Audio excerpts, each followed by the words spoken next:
پشتی کو رژیما سوری دستدان سر مال و ملکن رامی مخلوف و هفجین و زاروکن وی.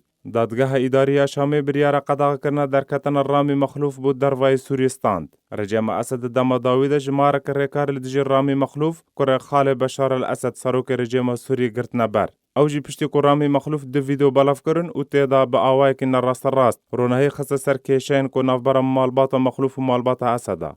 جگر وزیر عبوری رژیما اسد بریارک امضا کرد که جماره و 1236 ولگوری بریاره توای مال و ملکن رامی مخلوف هفجین و زاروکن وی و دست لسروان وارد دانین. او جواک دامانه که جبو دانا قرض هر دو کمپانیین MTN و سیراتل.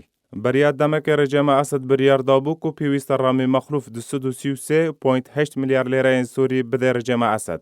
رامی مخلوف دو کرتا ویدیو بالاف کربون و دو کرتا ویدیو کدا. گفل رژیما اسد خارن و دو ویدیو دادن هیوی خواست بون. و رامی مخلوف دو تویتان دل سر و پلا خویات تایبت لتویتر راگهاند که اوج سوری در ناکوه و او ندزا وکا چواهاتی راگهاندن. هر وها رامی مخلوف گوت که اگر بریار دادگاه یا تایبت بدان کجمه پرایان بو رژیما اسد نداد پرورانه و سروک هیا او بریار دربار دوسای ویدا بده. پشتی وان کرتا ویدیوان دا و تویتان دا رژیما اسد بریار دستدانین لسر مال و ملکن رامی مخلوف و مالباتا وی و بریارا قدغه کردن درکتنا وی ج سوریه ستاند. هر وها رژیما اسد دهان ری و برنگشتی ین کمپانیین سیراتل و MTN که هر دو کمپانیین رامی مخلوف دست سر کردن و لگوری کشور و کار دبیجن که شای هری سرکه ند نافبر مالبات مخلوف و اسد دایه بلکو که شاید نافبر مالبات اخرس و مخلوف دایه.